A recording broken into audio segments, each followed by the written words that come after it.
Hi, my name is Gibson, and I'm the creator of the Personal Development School.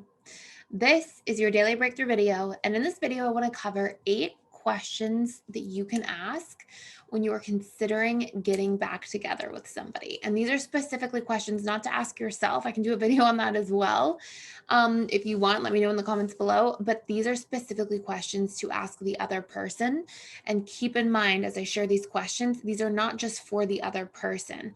These are for this person to ask you. This has to be like a two-way communication as you dive into these questions. And these are almost like non-negotiable conversations you should be having if you are considering rekindling a relationship overall, because there's work that goes into it. Like if you're going to go into something that wasn't working without proper questions, proper communication, proper strategies, it's like you're going back into the same dynamic. You're going to have the same output. So you have to make sure that you're addressing these key topics, these key points, strategizing for solutions, and then taking necessary action steps and having some kind of accountability system in place to uphold and make sure you're checked in and tuned in to the other person as you go through healing this dynamic so that you can be in a position where you feel good and you can see the needle moving in the relationship.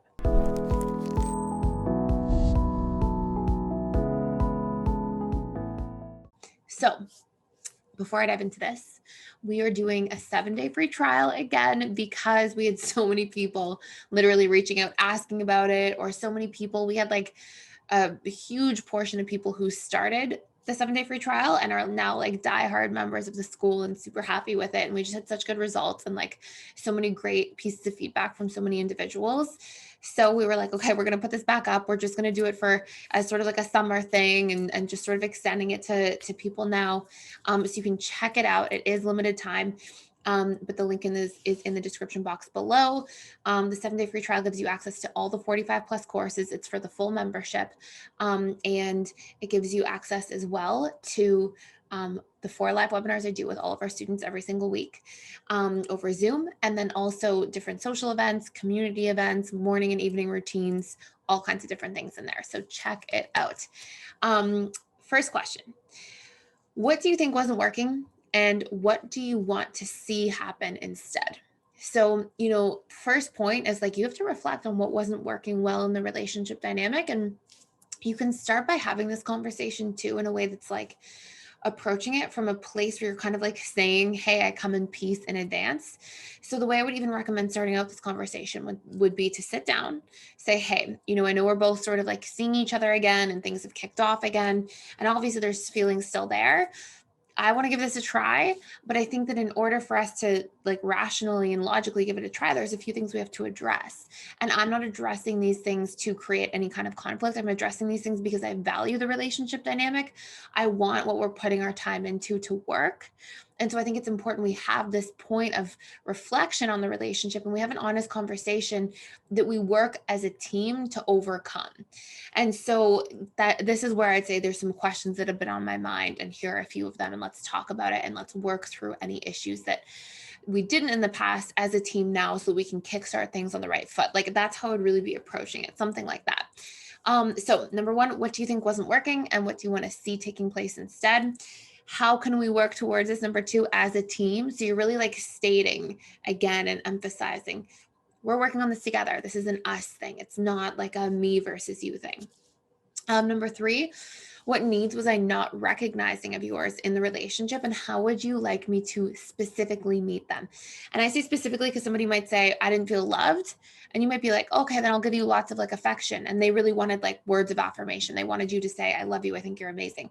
So you have to get really specific there because that's a big point of miscommunication that takes place in relationships. Now, as I mentioned, this is a two-way conversation. This is then for you to turn around and say, these are some of the needs I wasn't getting met, and here's how you can specifically meet them. Okay, this is a two-way street.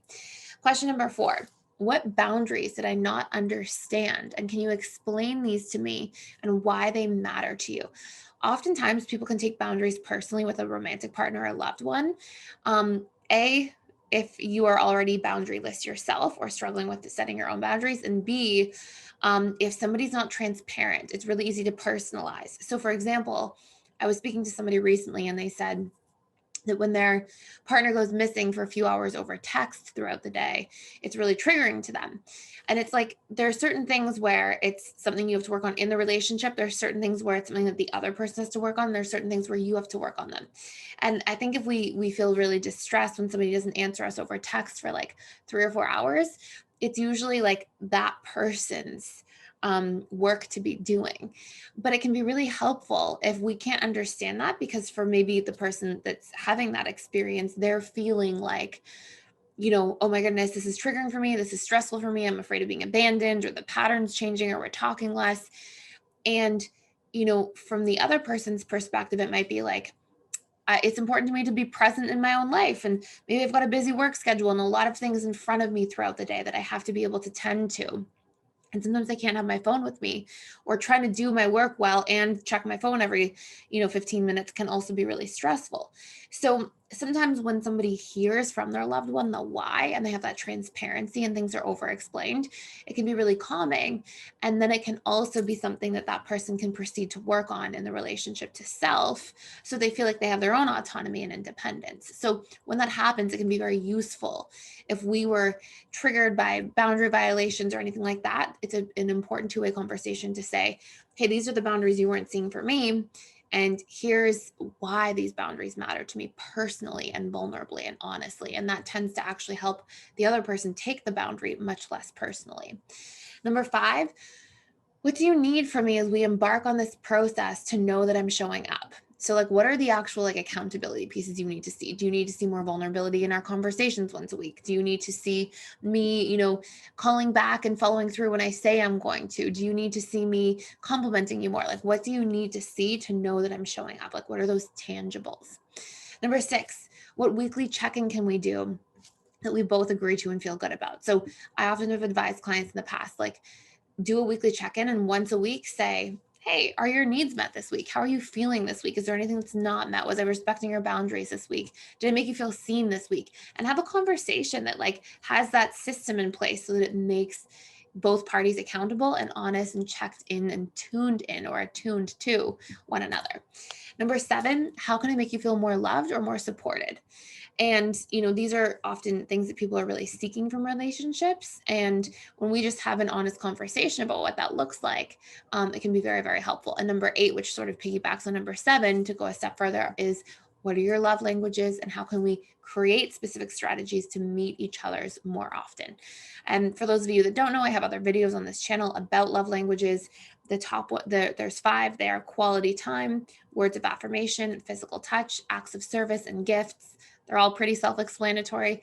Acts of service can be a little bit confusing. It's basically this idea where it's like you do things that are acts for somebody else. So cook them dinner, take them to the airport, bring them coffee in bed, help them with a project that they have to work on, like those sorts of things. So those are 8 really important questions, things to sort of check off. And that allows you to leave no stone unturned. When you dive into a new relationship dynamic with somebody from the past, you have a fresh start and you're building a healthy new foundation. Hopefully this makes a whole lot of sense. There's a lot more information inside the school on a lot of this stuff, like how the securely attached shows up in the 6 stages of a relationship, 12 key pillars to a securely attached relationship, how to heal from a breakup, how to repair any relationship, all those courses inside PDS. Again, you can check out the 7-day free trial in the description box below. Thank you for being here, and I hope you have a wonderful day.